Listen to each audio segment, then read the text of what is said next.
Frederick Douglass was an impactful American author who fought to end slavery in the 1800s. Douglass faced a variety of struggles due to slavery that would later influence his works tremendously. According to Franklin Wagnall's New World Encyclopedia, Douglass's name became a symbol of freedom and achievement among whites and blacks alike. Douglass's life as a slave greatly impacted his writings. His autobiographies were an extremely valuable part of the abolitionist movement and to this day remain an important part of American history. Born in 1818 in Talbot County, Maryland, Douglass faced the effects of slavery at a young age. The mother of Frederick Douglass was a black slave named Harriet Bailey. Douglass was not sure who his white father was. However, he thought it could be Aaron Anthony. Aaron Anthony was the manager of the Lloyd's family plantation where Douglass stayed as a baby. Douglass's mother died at a young age, and a slave cook watched over him growing up. When Douglass was 8 years old, he was sent to live with the Auld family. Though he was not treated too harshly by the Auld family, he was still realized that he was not being treated fairly. According to Taylor, he was certainly aware that he was a slave.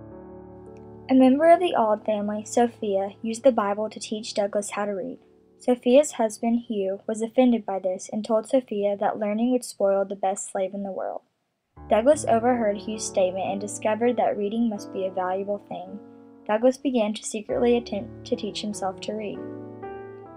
Due to struggles Douglass faced with slavery, he was unquestionably a strong abolitionist. He participated in the Underground Railroad as a way to further the abolitionist movement. Frederick Douglass wrote several autobiographies, including A Narrative of the Life of Frederick Douglass, an American Slave, The Heroic Slave, and My Bondage and My Freedom. Douglass wrote his first autobiography, A Narrative of the Life of Frederick Douglass, in order to prove that he was actually a slave, because there had been skepticism due to his impressive speaking skills. Lance Newman suggests that in Frederick Douglass's second novel, The Heroic Slave, his purpose was to convert white readers into abolitionists. William Ramsey suggests that Douglass's third autobiography, My Bondage and My Freedom, was written to the slave owners in a unique manner in order to get them to oppose slavery.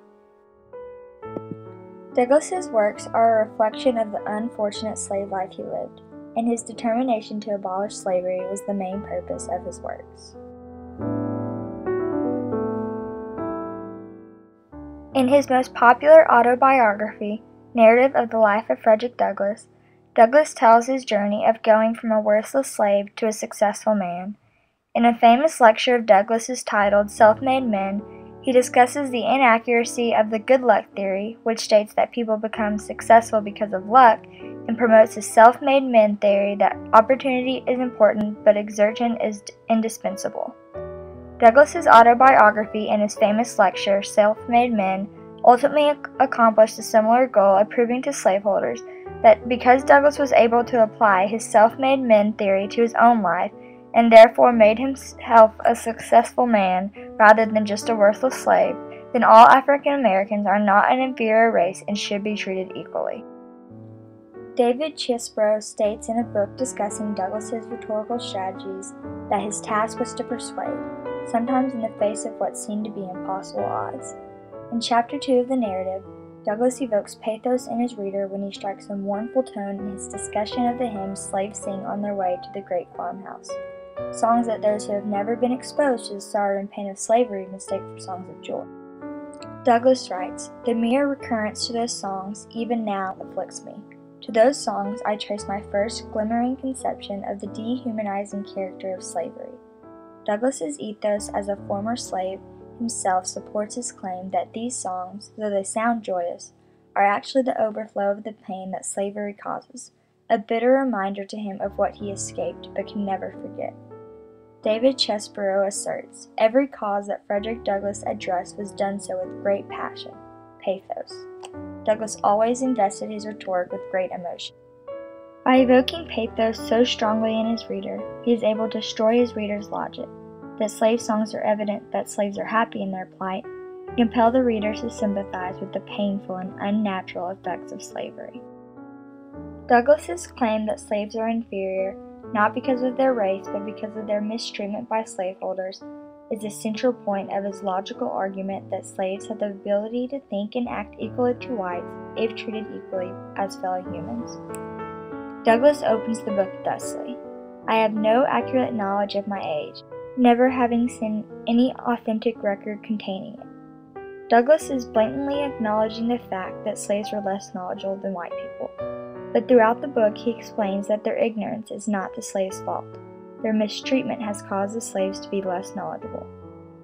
For example, he tells us that he and his mother were separated when he was an infant, and then later states that he is not sure why, unless it be to hinder the development of the child's affections towards the mother, and to blunt and destroy the natural affection of the mother for the child. This example shows that slaves were deprived of their natural human tendencies, or in Damon Root's words, robbed of their very minds and bodies. Douglas's determination to educate himself would also serve as one of the greatest examples that slaves are men too. Douglas's lecture, Self-Made Man, does not directly address the slavery he endured, but it simply discusses the importance of self-made men, and indirectly suggests that Douglas himself was a self-made man, and in his own words is, in a peculiar sense, indebted to himself for himself. It is obvious in the way that he describes himself that he is indeed an obvious example. Douglas argues, if they have traveled far, they have made the road on which they have traveled. In the narrative, Douglas explains how he was able to overcome the horrible effects of slavery and learn to read and write, which allowed him to become a successful man. Douglas's success could not be accredited to anyone but Douglas himself. By proving that the African American race was not an inferior race, he would ultimately prove that slavery is wrong and everyone deserves to be treated right. He successfully does this in his autobiography by proving that he is a self-made man because he was able to pull himself out of the depths of slavery without any help and become a successful man.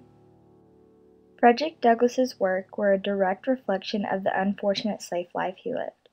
Douglas's main purpose was to convert white slave owners into abolitionists, and he did so by striking pathos in his reader and ultimately proving that the African American race was not inferior as believed by so many.